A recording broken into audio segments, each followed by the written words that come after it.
রাব্বিল আলামিন। একটু জোরে বলুন সুবহানাল্লাহ। হযরত সিদ্দিক আকবর রাদিয়াল্লাহু তাআলা আনহু, যদিও কথাটা পুরনো আপনারা শুনেছেন, তারপরও এই কথা সারা জীবন, আজকে শুধু নয়, যতবার আপনি শোনেন না কেন, কিয়ামত পর্যন্ত শুনলেও দিলের তামান্না পুরা হবে না। হযরত আবু বকর সিদ্দিক রাদিয়াল্লাহু তাআলা আনহু আল্লাহর নবীর সঙ্গে এমন প্রেম করেছিলেন, আল্লাহকে রাজি খুশি করার জন্য। সেই আল্লাহকে তিনি এত মহব্বত করেছিলেন, এত ভালো তিনি বেসেছিলেন, নবীর কথা ছাড়া আবু বকর একটি কদমও তুলতেন না। জোরে হবে, একটি কদমও তুলতেন না। আল্লাহর নবী, দয়ার নবী বলেন, ও বাবা আবু বকর রে, আমার মন বলছে একদিন এই মক্কা নগরটা ছেড়ে, আমার জন্মভূমিটা ছেড়ে দিয়ে, পিতার পুত্রালয় ছেড়ে দিয়ে, পিতার জন্মস্থানটা ছেড়ে দিয়ে আমাকে মনে হয় মদিনায় রওনা হতে হবে।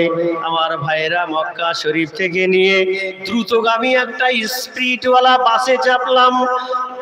ওই বাসটার গতি সবসময় ঘড়ির কাঁটার দিকে লক্ষ্য করে দেখলাম 120 থেকে 30 বাসের গতি চলছে। ওই বাসটা মক্কা মুআজ্জামা থেকে আর মদিনাতুল মুনাওয়ারা আসা পর্যন্ত সময় লেগে গেল 6 ঘন্টা। কথা কিছু শুনতে পাচ্ছেন তো? পাহাড়গুলোকে দুদিক থেকে কেটে মাঝখান দিয়ে 4 লেন রাস্তা বানানো হয়েছে। সেই রাস্তা এখন গাড়ি চলছে 150 কিলোমিটার স্পিডে। যখন আমার নবী মক্কা মুআজ্জামা থেকে যখন মদিনায় রওনা হয়েছিলেন, তখন ওই রাস্তা ছিল না। পাহাড়ের পর পাহাড়, পাহাড়ের পর পাহাড় আর খেজুরের বাগানকে অতিক্রম করে একটা দ্রুতগামী গাড়ি 100 থেকে 120-30 কিলোমিটার স্পিডে যদি মক্কা থেকে মদিনায় পৌঁছাতে 6 ঘন্টা সময় লাগে, তাহলে আবু বকর সিদ্দিক রাদিয়াল্লাহু তাআলা আনহুকে নিয়ে আমার নবী পায়ে কদমে হেঁটে কতদিনে মদিনায় কুবায় পৌঁছেছিলেন? ক্যালকুলেশনে ধরা পড়বে? এক কথা বলেন না কেন আপনারা? আমার ভাইয়েরা, এক একটা পাহাড়ের উঁচু দূরত্ব দেখলে মাথা ঘুরবে। যদি আপনি ওই পাহাড়ের নিচে দাঁড়িয়ে যান, আপনার মাথায় যদি টুপিটা থাকে, ওই পাহাড়ের চূড়ার দিকে যদি লক্ষ্য করেন, আপনার গর্দানটা উল্টে যাবে, টুপি পড়ে যাবে। এত উঁচু লম্বা উঁচু উঁচু পাহাড় আমার দয়ার নবী আবু বকরকে নিয়ে পার হয়েছে। আজকে এইবার ভগবতীপুর আসতে অত সহজ মনে করবেন না।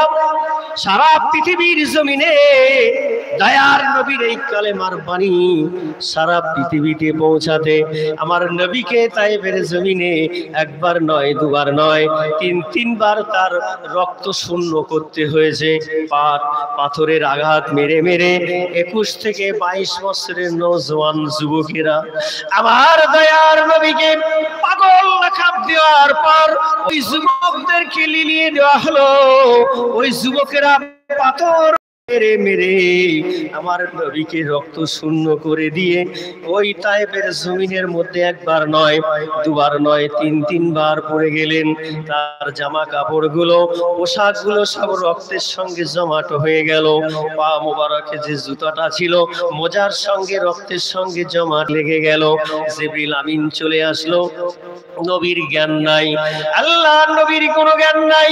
জিবরিল আমিন কোলে করে তুললেন, দয়ার নবীকে তুলে বলছেন, ও উহুদের পাহাড়, ও পাহাড় রে, দেখো দেখো, যে নবীকে সৃষ্টি না করলে তুমি হতে না, এই নবীকে সৃষ্টি না হলে তাম পৃথিবীর কিছু হতো না। আর সেই নবী জ্ঞান হারা যুবকেরা পাথর মেরে রক্ত শূন্য করে দিয়েছে। এই নবীকে কোথায় শোয়াবো? ও পাহাড়, তোমাকে আমি একটু সম্বোধন করে আমি মালাইকা জিবরাইল জানিয়ে দিলাম, এই নবীকে শোয়ানোর জন্য আপিল আমি করলাম। তুমি আল্লাহর হস্তে একটা পাহাড় আমার নবীর জন্য তুলার মতো গদি হয়ে যাও। জিবরিল আমিন আলাইহিস সালাম